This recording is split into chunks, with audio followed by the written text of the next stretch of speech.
Hello, everyone, and thank you for joining today's webinar, From Policy to Practice, Understanding the 2025 California WUI Code Provisions in Wildfire Zone Zero. As you get settled, please feel free to say hello and where you're joining from in the chat today. To qualify for continuing education credit, AIA California provides the learning objectives for every webinar and includes them in the presentation that can be made available online. A few quick housekeeping reminders. Today's session is being recorded and qualifies for one AIA HSW learning unit. For those who stay on and watch live, AIA California staff will report these units to AIA for you and will send follow-up information on how you can receive a certificate of completion. There will be a Q&A session towards the end of today's program to hear from attendees, so please use the Q&A box at the bottom of your screen to submit your questions. You can also like a question to move it to the top. Please be constructive in your comments and questions to help foster a positive learning experience for everyone. I'd now like to introduce our speakers for today.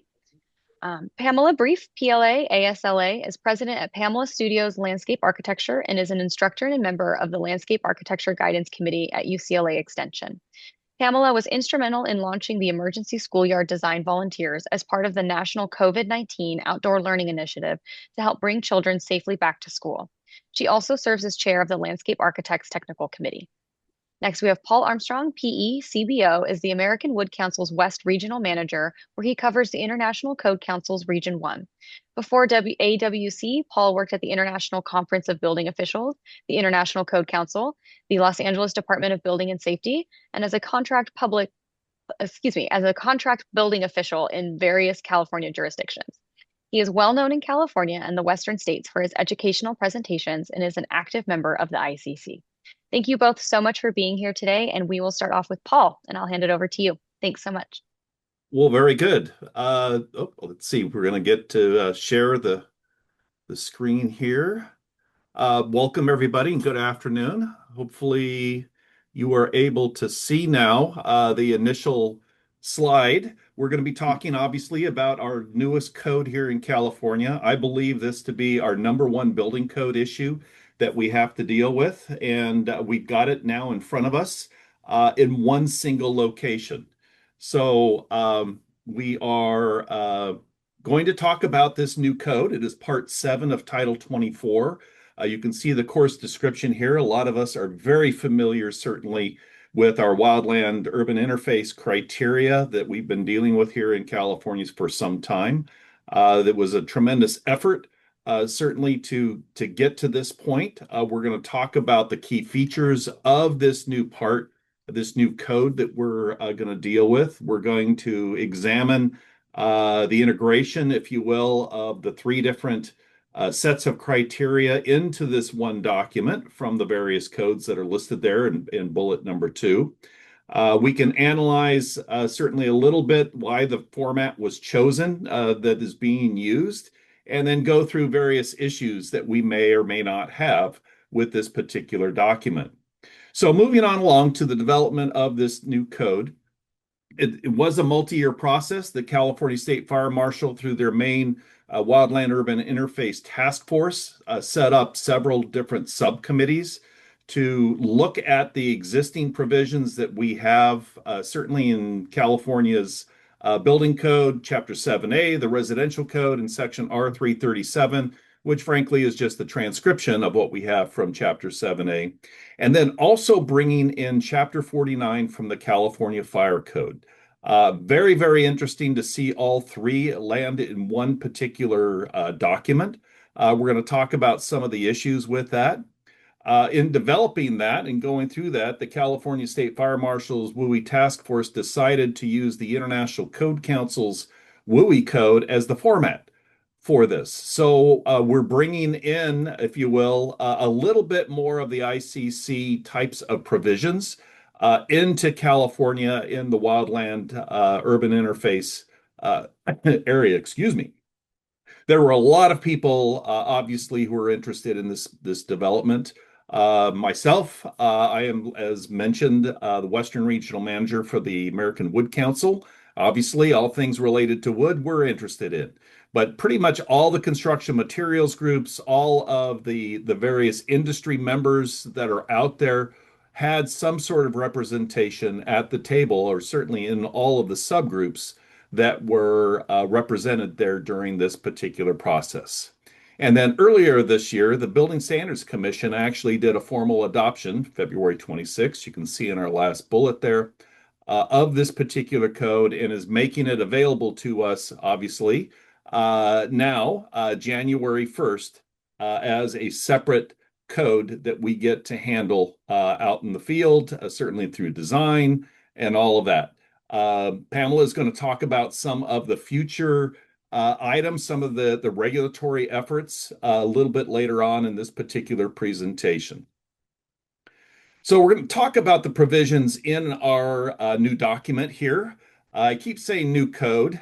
It really isn't new. The direction that we were given was to take what we have existing, certainly in the 2022 editions of the Building Code, Residential Code, and Fire Code here in California, and just incorporate them into this particular format. There is one area, just so you all know, it's a pretty fine detail where there is some disagreement as to whether or not there was a technical change, and that had to do with certainly the testing of weathering of various building elements that can be approved into the built environment here in our three fire severity zones. That still is being discussed. There are people that don't believe that it is a change, and others that do, but for the most part, it is exactly what we have currently in California. So we have no change at this time related to that. You can see the scope of the particular, this new code listed here in this particular bulletin. It applies to all the materials, the design, the construction of new buildings within our identified WUI zones, our three fire severity zones. And it has certainly now what we have in Chapter 49 in the California Fire Code listed within it as well. So there's some maintenance issues. There are obviously, you can see that we're going to be talking about vegetative fuels and things of that nature. We'll talk about that here today too, all in one document. The one thing that certainly we're starting to realize is that there are some because of the administrative provisions, there are some challenges in terms of authority related to which agency is going to have a responsibility for a given topic. And so a lot of the jurisdictions that are out there now are having their meetings with their fire prevention officers or their fire marshals to decide who's going to handle what, given the projects that go into these particular areas. The application of the code, again, really hasn't changed. You can see that all new buildings are covered as a general rule, and then we have a list of 5 exceptions. The very bottom one we're going to start with first. We've been dealing with, since the beginning of time, with our WUI criteria here. Additions and remodels of buildings originally constructed prior to July 1st of 2008 are exempt from this criteria. Now, with that being said, one of the other things that we're going to talk about are the new maps that have been developed. And obviously, there's been an expansion of a lot of the geographic areas that are covered by these fire severity zones. And we're having some discussion as to the application related to those existing buildings, basically, that are now in these new maps that have just been approved. So get ready. There are areas that are included that were not included previously. The interesting thing about it, however, is that if you look at the data on the State Fire Marshal's website, you will find that there are a lot of areas now that are no longer in various fire severity zones because of the expansion of the development in those areas themselves. So take a look at what you have, go through and examine the wildland urban interface fire severity zone mapping that is provided, and make sure that certainly for the projects that you have going forward, starting January 1st, of course, that they're either in or not in these fire severity zones. You can see that the list of exceptions is still there. We have group U occupancy, if you will, types of structures based on their proximity to other buildings on the same lot. And then if you don't know what Group C occupancy buildings are, or really the uses, they are organized camps that are typically found up in the mountains. Pretty much every canyon that is available or accessible by vehicles seemingly has some kind of organized camp within. And so those are exempt as well, but they do have their own criteria that frequently gets imposed on that. We have a section in this particular code now that does address accessory buildings. It actually pulls back on some of the criteria, and that's why we have a reference to section 504.11 in this list of exceptions too. So moving on along, as indicated, the general rule is that this applies to new buildings. Obviously, we have existing buildings that we have to deal with. Matter of fact, the main hazard that we have in most fire severity zone cases are the existing buildings, and additions, alterations, things along those lines are exempt. However, the provisions can be applied to existing criteria so long as you are not creating, potentially with the addition or alteration, unsafe conditions. Now, what that means, we don't know. It doesn't say or define what that term means. However, just be real careful when you're looking at alterations in particular, but additions to existing buildings, to make sure that certainly what's being provided isn't going to increase the hazard in those areas themselves. This is another fun one, especially for those that are not used to the fire code. This particular document itself says that all of the elements that are built into our structures, our buildings that are in these fire severity zones, also have to be maintained going forward. They're maintained under the code edition of the actual code itself that was used in construction. So we're really going to have these older codes as we move on in time available to us so that we can understand and know what has to be provided in those particular structures. It then also goes on to give, if you will, the responsibility of maintaining those building structures, the vegetation, the landscaping, trees, things along those lines.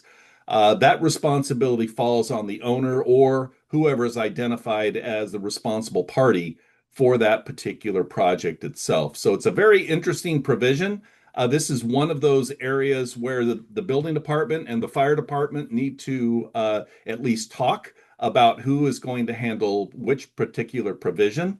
Again, building inspectors, building officials are not used to maintenance types of regulations. However, our fire inspectors are. And so we're typically going to see our fire officials take responsibility for this. In fact, the state fire marshal's office has created a new group called Defensible Space Inspectors, and they're going to be part of this. That's built into this particular code as well. And so we're going to have to deal with that should you have properties up in these areas as well. Here's the permitting requirements. You can see that pretty much most everything is required to have a permit like we're used to. They have listed different uses that are found in the fire code in this particular section too. I don't know why we still list automobile wrecking yards, but we do. Explosive fireworks, obviously, that's a fire code related thing, lumber yards, so on and so forth. Open burning, that's another interesting one that's being discussed here in California and other parts of the United States too. But you can see that pretty much what we have had currently is going to continue to be required for permit activity. Moving on into some of the details, the site plan is going to include much more information than what we've typically seen, certainly for new single family dwellings, but other types of projects too. The site plans are going to require the topography, certainly the grade of access roads, things along those lines that you would typically find that are necessary for our fire departments to understand how they are going to conduct their operations. in those areas. Certainly, if there's a new development out in some sort of very high fire severity zone or whatnot, we're going to have to include that too. There's some obvious things, the ignition resistant construction, we're going to have that in the plans as well, the roof classification, things along those lines. It gives the code official, doesn't say which one, but whoever is assigned the responsibility, the authorization to modify these requirements for site plans, depending on the project, depending on certainly the location of the project and even the jurisdiction that this code is being enforced in. So we have that. We have a little more detail that's going to have to be provided, certainly, on the plans themselves. Then this is something new for building departments is the vegetative management compliance. In other words, we're going to have an idea moving forward, certainly, of what kind of vegetation is provided, the clearances that are required. Pam will get into that a little bit later, and the documentation that is necessary to identify what's there and to be able to maybe affect revisions to that. So we have that here. And then we have, along with that, a fire protection plan that is required, which is something new for a lot of these developments too.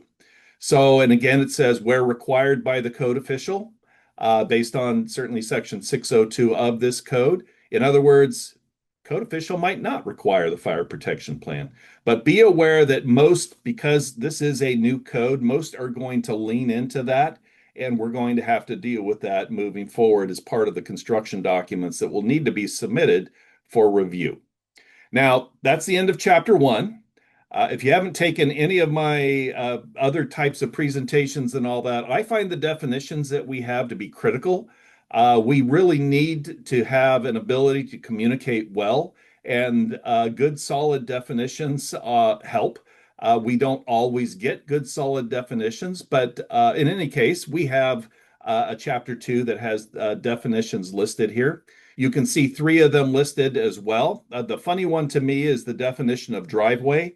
It talks about a vehicular pathway that serves no more than 4 residential units.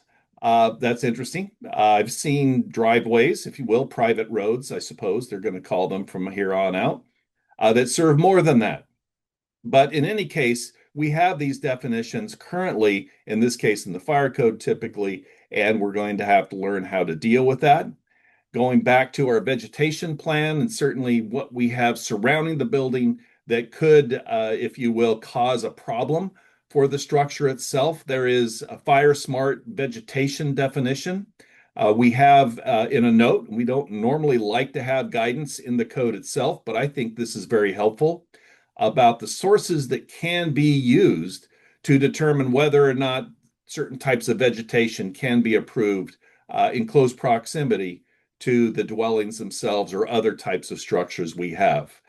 Fire smart vegetation usually is vegetation that has, as you can see here listed, high moisture content. It does not have the capability of drying out and causing additional fuel load adjacent to the structures.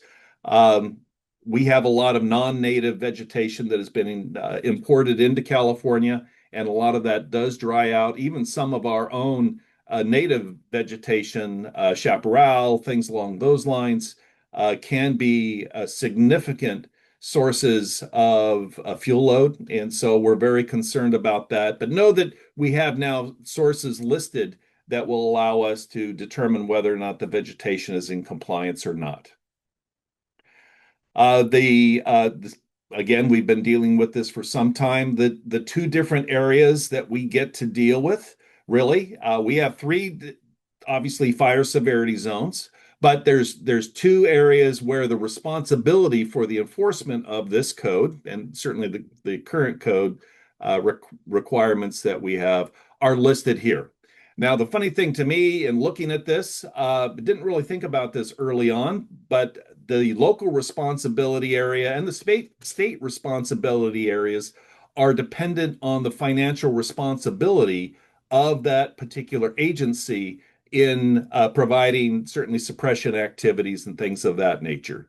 And so typically what we have is that local cities have the LRA types of areas, and out in the counties, we have mostly SRA or the state responsibility areas. The application of the codes then changes, excuse me, based on those definitions. And in the LRA areas, we are currently only enforcing the code in the very high fire severity zones.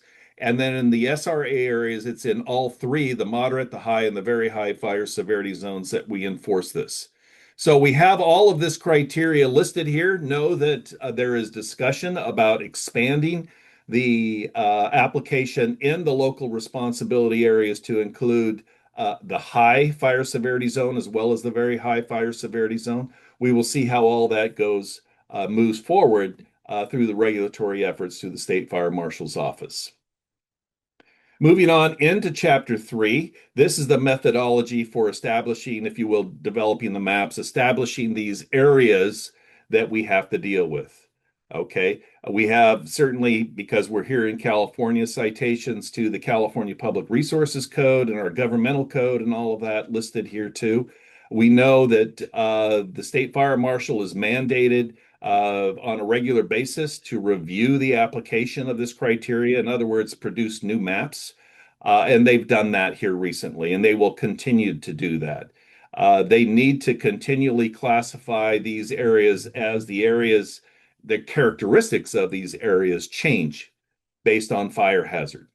So moving on to Chapter 4, these are more of our access, more of our operational kinds of criteria that historically the fire departments have been dealing with, the access roads, the addressing, which kind of spans between both building and fire department's authority, lock boxes or Knox boxes so that our fire department personnel can access different areas relatively easily. Certainly, the fire flow and other kinds of criteria, location of hydrants, things along those lines are provided in this chapter as well. So we have basically this from the fire code and then from the building code in terms of all of our elements, and we'll go through some of these here in just a bit. They're just listed in the bottom of this slide. These are the actual construction regulations or requirements for the built environment in these identified zones. And we're used to that, the ignition resistant construction of various elements, certainly the protection of openings, how we deal with accessory buildings is listed here, as we mentioned earlier in section 504.11. We even get into gutters and downspouts and the makeup of those. They're supposed to be non-combustible. Challenge with that is that there is no permitting requirements for installing gutters and downspouts and that kind of thing for controlling runoff. So it will happen during new construction, and then after that, presumably from our code enforcement activities on the existing building, we may have to step into some of those issues when looking at and inspecting the existing properties themselves. Chapter 6 includes more fire protection elements. The development of fire protection plans is listed here. Certainly the landscaping plans, the vegetation types of issues are built into this. And then one thing that we are going to be dealing with, as mentioned, is the maintenance of defensible space is found in this particular chapter. So we have all this in Chapter 6. We really don't have many other chapters listed after this because this particular chapter, Chapter 7, is just a listing of all of the reference standards and the appendices that are provided as well. If your local jurisdiction should want to look at adopting some of these appendices, they can do that themselves through their hearing process. But the one thing that is provided in Appendix D is a model ordinance for the adoption of the fire hazard severity zones themselves. So we have all of that criteria here. We have recommendations in terms of how to deal with existing buildings, things along those lines that are very, very handy in the application of this criteria. So just in the last couple of minutes here, I'm going to talk about one future item. Pamela's got Zone 0, of course. I'm going to talk about an assembly bill that you need to know about. that Assembly Bill 2322 that was signed into law a couple of years ago. Uh, this particular bill develops, if you will, or requires the State Fire Marshal's Office to do research into the application of increasing the fire resistance in the various fire severity zones for non-residential critical infrastructure uses and buildings, and the structures too, for that matter. And so this again, non-residential. So an example of that critical infrastructure, just a very simple example, is fire stations.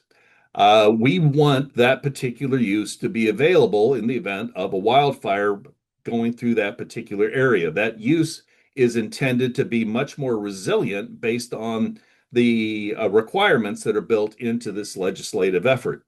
The requirements are very interesting.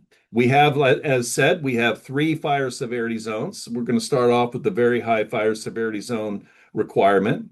You have to build, once all that is done, the structures, buildings, and all of that in the very high fire severity zone to 4-hour fire rated construction.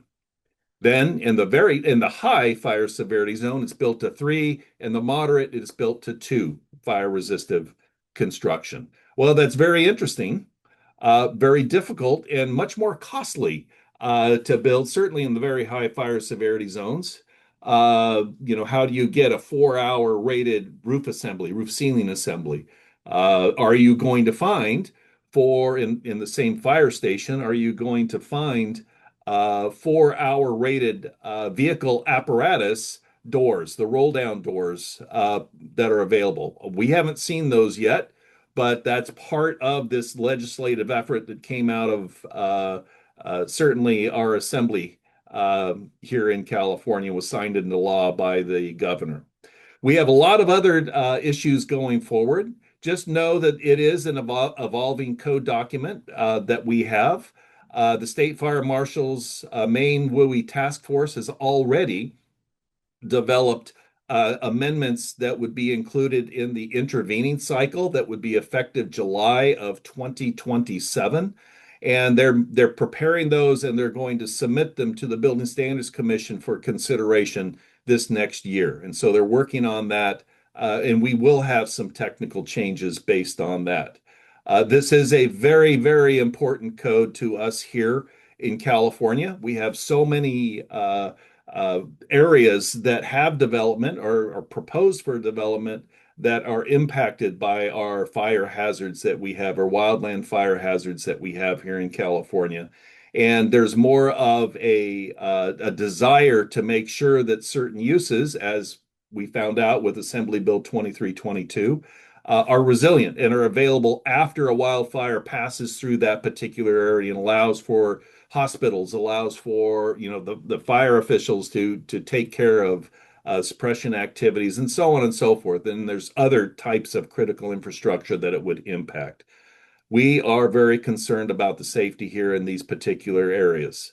So with that, thank you very much. I'd like to pass this on over to Pamela and allow her to go through her particular slides. Take care, everybody.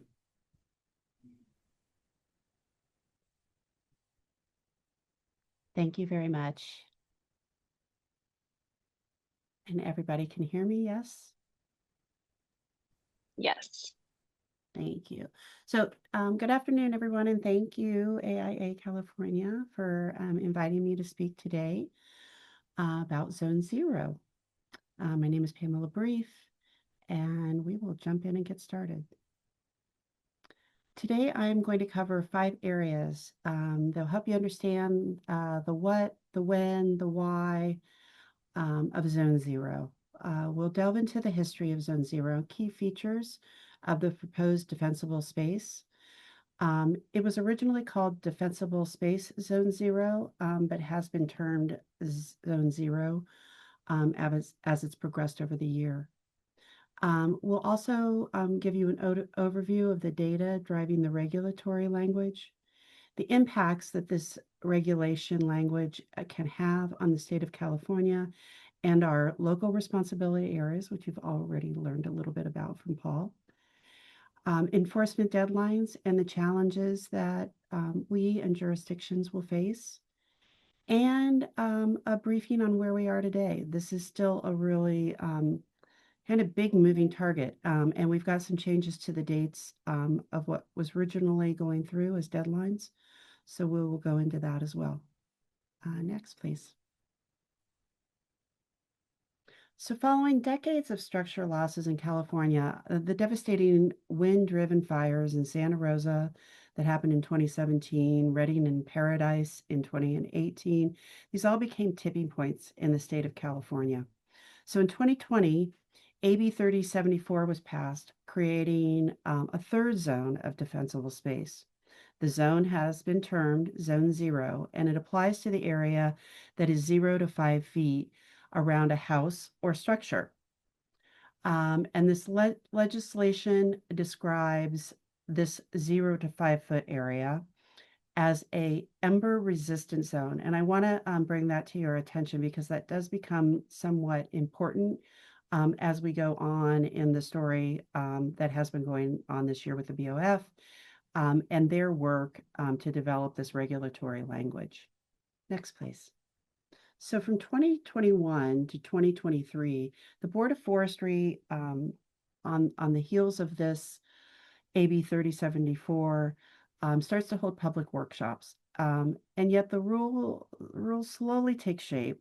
It's not well known or advertised, and many within the architectural and engineering communities are unaware of the work that's being done by the Board of Forestry. Next, please. In 2024, SB 504 mandates 100 feet of dispensable space around buildings in the state responsibility area, and that's regardless of vegetation type. So a couple of terms that are important, which Paul already touched on. I believe in the next slide, you will see an explanation again on the state responsibility area. And as was discussed, this is where the state has responsibility for wildfire protection. It's important to know as it relates to Zone Zero that Zone Zero will apply to all areas within the state regulatory responsibility area. And this covers more than 31 acres in the state. Next slide. The LRA, or the local responsibility area, is where city or county fire departments have responsibility for wildfire protection and prevention. And the Zone Zero regulation will apply to areas in the very high fire severity zones. And it is also abbreviated as VHFSZ, although I don't know if that's necessarily easier to say. Next slide, please. So then we jump into January of 2025, and on the heels of the Palisades and Eaton Fire in Altadena, Governor Newsom proclaims a state emergency on January 7th and prepares an executive order, now directing the Board of Forestry to finalize the regulatory language around SB 3074. And he states, where as the risk presented by embers, AB 3074, Friedman 2020, requires promulgation of regulations to establish an ember-resistant Zone Zero within 5 feet of structures and certain fire severity zones. And he also says, and insurance companies may factor wildfire mitigations, such as Zone Zero clearance, into insurance rates. And the governor directs the BOF to prepare pre-rulemaking draft regulation to its internet website and hold a public workshop to gather public input on its draft regulation within 45 days of the executive order, and shall complete the formal rulemaking process by December 31st of this year, which, by the way, is 21 days away. I wanted to make the information about the insurance companies factoring wildfire mitigation into the insurance rates as an important part of this executive order. And it really solidifies how the insurance companies start to work with the Board of Forestry and start to share some of the research that they have done over the years as it relates to fire safety. Again, a lot of these conversations are happening. ASLA, AIA are very unaware of these conversations at this point and have not been asked to the table. Next slide. What was not anticipated was the reaction that this would result from the first draft rule plead. The draft rule removed such things as wood piles, propane tanks, all very understandable. It included wood decks and fences within the Zone 0. It also removed all plant material, including trees. So word got out within the architectural and landscape architectural communities over a few months, and then the letters started arriving on the Board of Forestry's doorstep, speaking to the fact that well-hydrated and well-maintained plant material can actually protect home from fires. AIALA and ASLA SoCal wrote such a letter to the Board of Forestry. This information is evident in research by experts and scientists, all peer-reviewed, and in the field for decades. And it's evident in the Palisades, the Eaton Fire, and also the Woolsey and Reading fires. Next slide. So this slide shows you the Zone 0, 0 to 5 foot area, Zone 1, the 5 foot to 30 foot area, and Zone 2, the 30 to 100 foot area. What I'm concentrating today on is the Zone 0 because that's the area of the most regulatory change. The addition of this area to start with, and then the regulatory language that will follow. Zone 1 and Zone 2, it's important to say, will have subtle changes, but where AIA and where ASLA have seen the most need for focus is within the Zone 0.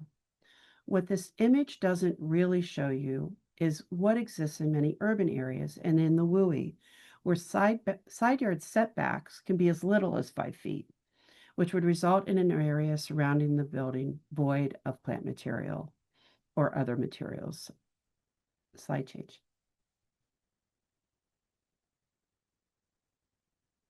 So in addition, this executive order continues to direct the state fire marshal to update the local responsibility area map. In 2025, CAL FIRE issued a new fire hazard severity zone map, which added approximately 1.4 million new acres of land into the highest tier of fire hazard severity, that very high fire severity zone. Now, this was specifically for the local responsibility area. The state responsibility area had seen an update prior to the 2025 mandate by Governor Newsom. Next slide, please. So these are a few codes that the fire marshal uses to establish the fire hazard severity zone. Sometimes hard to say. And they are fuel loading, slopes, fire weather, along with winds and vegetation. Next slide. In addition, the fire marshal identifies moderate, high, and very high fire hazard severity zones through code 51178. And I want to share with you that there is a link on CAL FIRE. If you go onto the CAL FIRE website, and if you Google Fire Hazard Severity Zone CAL FIRE, it will take you to an interactive map where you can add your address and you can see what fire hazard severity zone you reside or where a building you might own resides. Again, CAL FIRE provides this tool on their website. Next slide. And so this is an overview again of the state responsibility areas that Paul and I have already discussed. Just making sure that you all understand, most of us, if we're in urban, suburban, WUI areas, we do fall into the LRA, which is the next slide.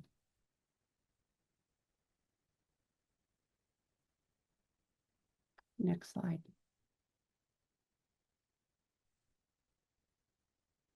So it's important to talk about hazard and what the regulatory language around hazard is, saying that it's based on physical conditions that create a likelihood and expected fire behavior over a 30 to 50-year period.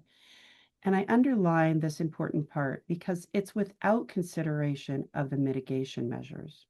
So people are located in a fire hazard severity zone based on that likelihood over that 30 to 50-year period. Mitigation measures such as home hardening, recent wildfires, and fuel reduction efforts are not considered. Next slide.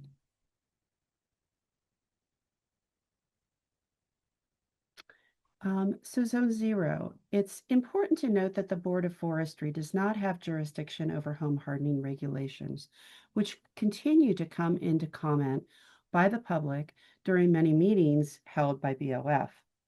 Remember that I said in the executive order that Governor Newsom had instructed the BOF to have one public meeting. It became very apparent when word got out that more than one meeting was going to be required, and there was a lot of pushback on what the Board of Forestry initially suggested. But keep in mind that they don't have jurisdiction over home hardening. Now, time and time again, the community requested and scientific evidence points to the importance of home hardening along with mitigation efforts in the landscape as a combined approach to fire prevention. And one does not bring about success without the other. It's been proven, and some of you may hear my cat in the background, that well-maintained and appropriately irrigated landscape can help to stop embers and thus prevent fire from consuming a home. He wants to be part of the presentation. In addition to the lack of home hardening and Zone 0 conversation in tandem, the amount of area now in the very high fire severity zone in Los Angeles County increases exponentially with the new CAL FIRE designations. It's estimated that over 300,000 acres of LA County now fall in the very high fire severity zone. So how will this be affecting us as practitioners, us as homeowners, and community members? Once the regulation goes into effect, all new construction will be required to follow Zone 0. Next slide. For existing structures, home and business owners will have 3 years to clear vegetation and other combustibles from the first 5 feet around their structure. And this is the vegetation part of things is what is really up in the air right now. A meeting is actually going on today with the Board of Forestry. There was a meeting on Monday by the Board of Forestry Zone 0 committee. And so work is still being done on drafting this regulatory language. In it, the definition of what vegetation needs to be cleared and what vegetation needs to be pruned has still not been firmed up. Next slide, please. So Zone 0 is going to apply to all identified areas within the SRA. So regardless of the fire severity zone, if you are in the SRA, if your project is in the SRA, Zone 0 will apply. If you are in the LRA, it is only the very high fire severity zones. However, we've seen a great increase in this area within our WUI and suburban urban areas. Next slide. This is an example of the LRA and SRA with the local responsibility area indicated in gray, and you will see it happening, in and around major cities. And then the state responsibility happening, as Paul had said, out in more of the communities that are further away from the metropolitan areas. Next slide. So the options that have been presented from the BOF to the public for comment are shown in the following two slides. In October, they presented the public with options for landscape vegetation and also for trees. This slide shows options 1 through 4, with option 1 saying some plants only in pots would be allowed in the 0 to 5 foot area. Option 2 says some plants in pots are allowed, along with low maintained vegetation. We are also asking the Board of Forestry to please define maintained vegetation and some of the terminology that they are using in their draft rule plea. As Paul said, these definitions are really important as this language is finalized, because without these definitions, there's going to be a lot of gray area, and there will be jurisdictions making their own assumptions on what has been said. And as we've seen in the past with regulations, that can get very sticky, with some jurisdictions diving in a more regulated manner, while other jurisdictions take a more casual approach. Item 3, or option 3, is some plants in pots or planted allowed. So that would mean some vegetation is allowed. Within item 3, they are talking about heights of vegetation. And the main reason for this is to try to bring back or prevent fire ladders effects from happening from the landscape area into the eaves or into vents of houses. And then the current requirement for vegetation in zone 1 is option 4, and that is that well-maintained plants are allowed. And by well-maintained, we also mean that plants are appropriately irrigated. And so a correlation has been made that you don't try to start a campfire with wet logs. Very true. It doesn't work very well. And so vegetation that does have moisture, plants that hold moisture, are obviously going to be ones that are preferred in this area. But a lot of discussion really going on about plant material.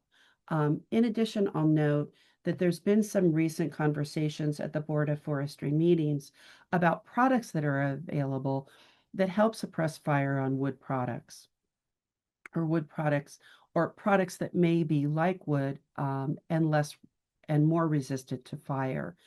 So there's still a lot of work that the Board of Forestry has to do as far as really spelling out what materials will be allowed and what materials will be forbidden from the regulation. I'll jump into the trees next. So the option for trees, only two options here. The first being well-maintained trees allowed with no limbs in zone 0.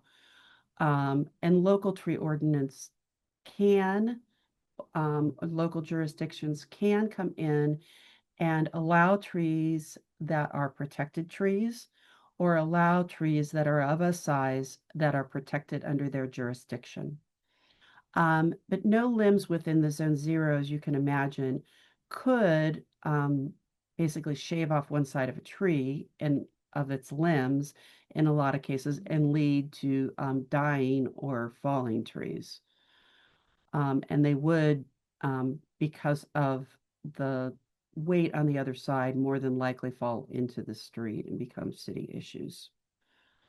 Option 2, well-maintained trees allowed, as long as the branches are 5 feet above the roof line and 10 feet away from chimneys or vents where they could catch fire.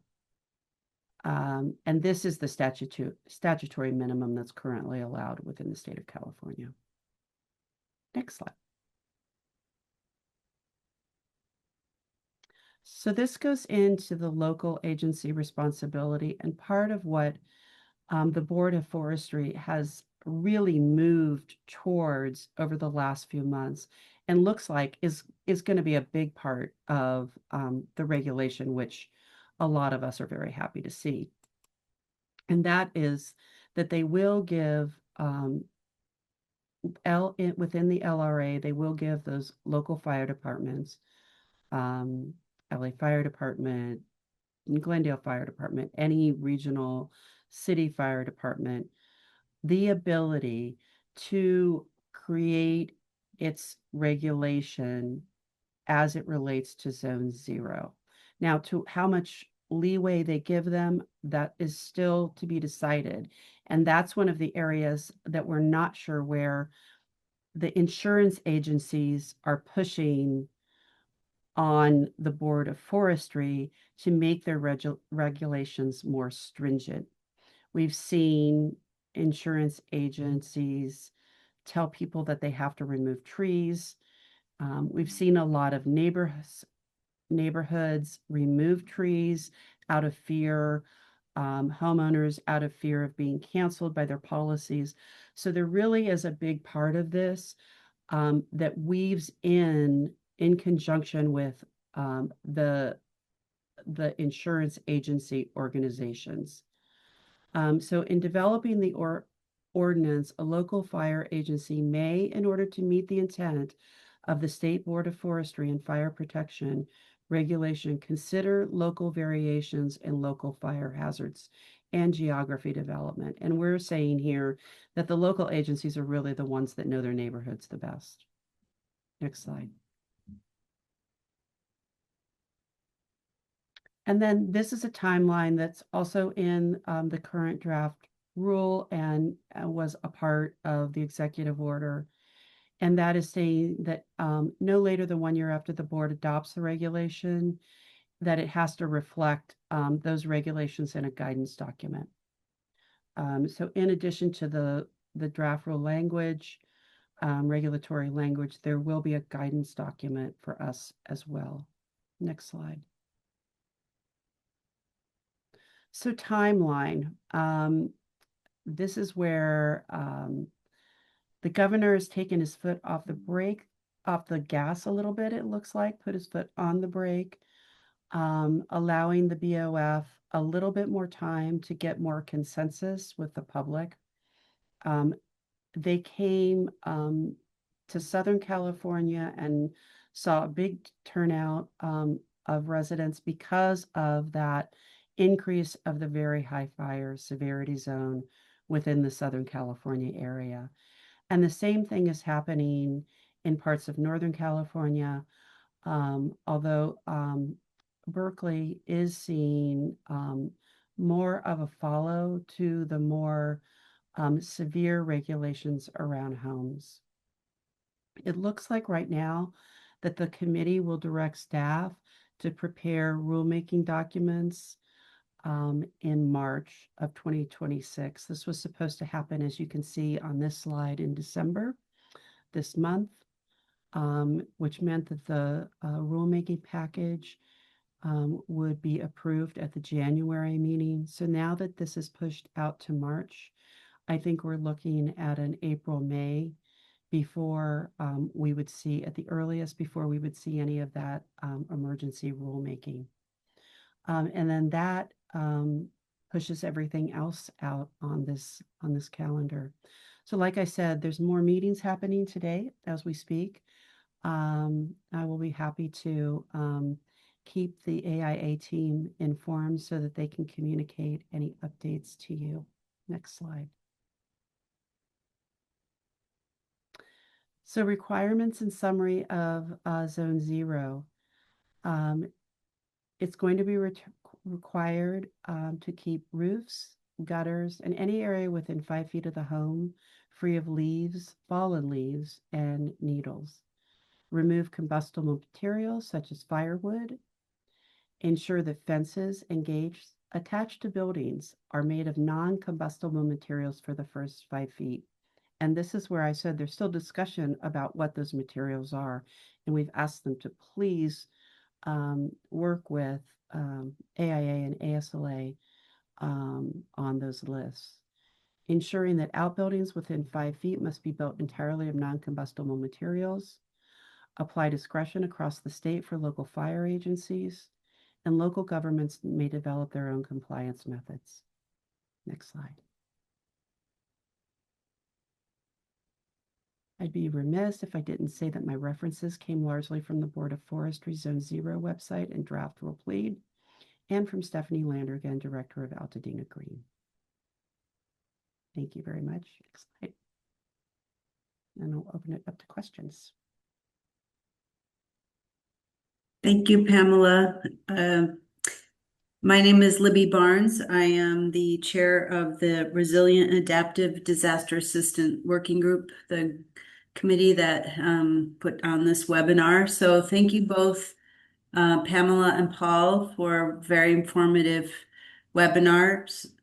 We have a number of questions in the chat, and we only have a few minutes left. So I'm going to just read out the couple questions and let's try to get through them quickly. And there's a few that are in the chat too, that Q&A that you might want to just answer directly. One of the questions is to address the alternative methods for compliance in the Zone Zero draft language. This is critical to all of us as a matter of choice in landscape. Yeah, those alternatives were presented by the Board of Forestry, and they asked the public to please respond with their choices. Since I sit on the LATC wrote a letter. We've had cities write letters, jurisdictions, elected officials, giving them our choices for which. So if you have skin in the game, write a letter. The more people that they hear from about this, the better. And understanding that a lot of the time that's been spent with presentations to the BOF has been by IBHS individuals, which is the insurance agencies. It was just this week that they finally let Theodore Payne and another gentleman with experience in more resilient fire prevention methodologies and scientific evidence present. If you Google Zone Zero, you will get a lot of information. So I encourage everybody really brush up, watch the Board of Forestry meetings. They will be, they present those recordings, and those are super important. And it's the Board of Forestry Zone Zero committee where you'll find most of the information. Yes, definitely participate. Yeah, community engagement is paramount right now for them to hear from us. Yeah. Great. Do we anticipate equally draconian language for Zone 1 to follow? We hope not, but I will not say no. Right now they've pushed they've pushed things kind of like out, like what was in Zone 1 is kind of Zone 2, like it's, but not as severe. And right now our head is just trying to keep plant material and we're looking at health, safety, and welfare issues in this. And that's why LATC, the Licensing Board for Landscape Architecture, got involved, because we really see this as an equity issue. As there's people that don't have air conditioning. They can't run air conditioning and depend on plant material to shade their homes, to provide shade outside when they can't be in their house or apartment because it gets too hot. And so we really want to see as much natural cooling as possible in our cities. Yeah. Great. There were just a few more, but maybe we can try to see how we can follow up with these. I don't want to take the webinar over 1 o'clock. And I'm sorry we had a lot of presentation to fit into 1 hour. This was going to be originally an hour and a half. So thank you both for getting through your presentation. I don't know if there's a way to answer other people's questions because I don't want them to go ignored. So perhaps Sarah, we can capture those questions and Pamela and Paul could answer them to those individuals or group directly. Would be Sure. happy to, yeah, Okay. and would Yeah. have loved to have. There's so much information to share, so we went a little over in our original time frame, but yeah, we can answer questions after absolute or and then send them back to you. That'd be great, right? Great. And maybe we can get you back or have a follow-up in March or April and see what happened Yeah, would love to with do that that. And decision. thank you for the invitation to be here today. Of course. Yes, definitely. Thank you so much. Thank you everyone for attending. Awesome. Yeah. Thank you so much. And thank you to Paul and Pamela for joining us today and agreeing to answer some questions offline. And thank you to everyone for sticking through it. A lot of really great information. We'll be happy to send follow-up information to everyone on how to access the resources and any responses to questions as well. If you've made it this far, AI California will submit you for credit, and you'll be receiving follow-up information on how you can receive your certificate of completion. Thank you all again so much for being here. Thank you to Pamela and Paul, and we'll see you guys at another webinar. Thank you so much. Great. Bye, Take care, Bye, everyone. everybody. everyone.